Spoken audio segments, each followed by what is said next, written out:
Welcome to this Radisys 5G solution demo. Radisys, along with ARM, plays an integral part in the evolving 5G ecosystem. As part of this ARM 5G Summit, we'll demonstrate capabilities in 5G NR deployments with solutions that enable flexible design options, 3GPP split 6 design, and a combined RU-DU unit with the small cell also known as AIO or all-in-one. In this demo, we'll be showing the overall NXP Bonnie rig and the Radisys CU and DU all-in-one solution, where the Layer 1 functions are offloaded onto Bonnie rig that includes NXP 2160 NPU for hosting the Radisys CU and DU functions. Let's start with the NXP Bonnie rig hardware. This is also known as LA1224 hardware with Radisys all-in-one solution. The RU is an O-RAN split 7.2a compliant from Sonada, and the L1 is from Astri offloaded onto the Bonnie rig LA1224. In this diagram, we have the all-in-one architecture where the CU and DU functions are collapsed into one function. A couple of key points on this demonstration setup. We'll be using the TDD duplexing mode, the N78 frequency band, DDD-SU periodicity, 100 MHz bandwidth, and the 4T1R number of layers. We'll also be showing the core usages of various nodes.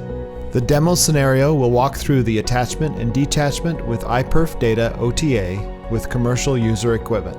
Let's go ahead and take a look at the demo presented by the Radisys 5G solution team.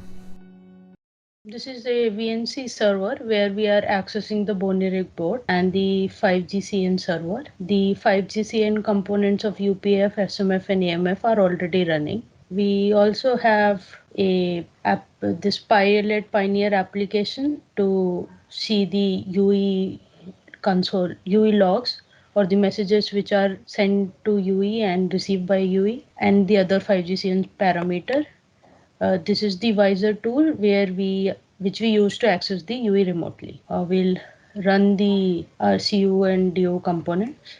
So firstly we'll run the CU. Then we'll run the Astri upper L1. And then we'll run the DU.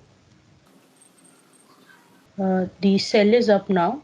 So we can now start the Wireshark capture, and also see the CPU usage for both CU and DU components.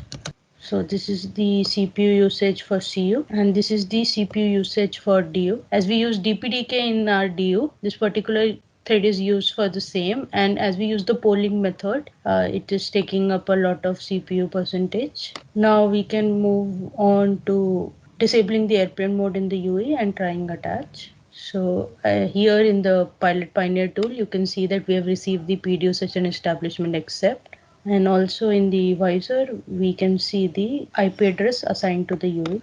So here is the IP address assigned to the UE. Now we can start the downlink data. So here in the UE, I'll start the iPerf server. Here in the app server, I can start the iPerf client to pump 1100 Mbps. So here in the Pilot Pioneer tool, we can see that we are receiving about 1100 Mbps in the UE at different layers. We can also see other 5GCN parameters as the cell ID, the PLMN ID is 31148, and the PDSCH blur, the MCS used by the UL and DL. Now you can also look at the CPU usage for CU at 1200 Mbps DL and DU. This is the CPU usage at DU. Now we can start the UL data. I'll first run the iPerf server. I'll start the iPerf client at the UE. So we are pumping 10 Mbps data. As you can see, we are receiving the same at the app server.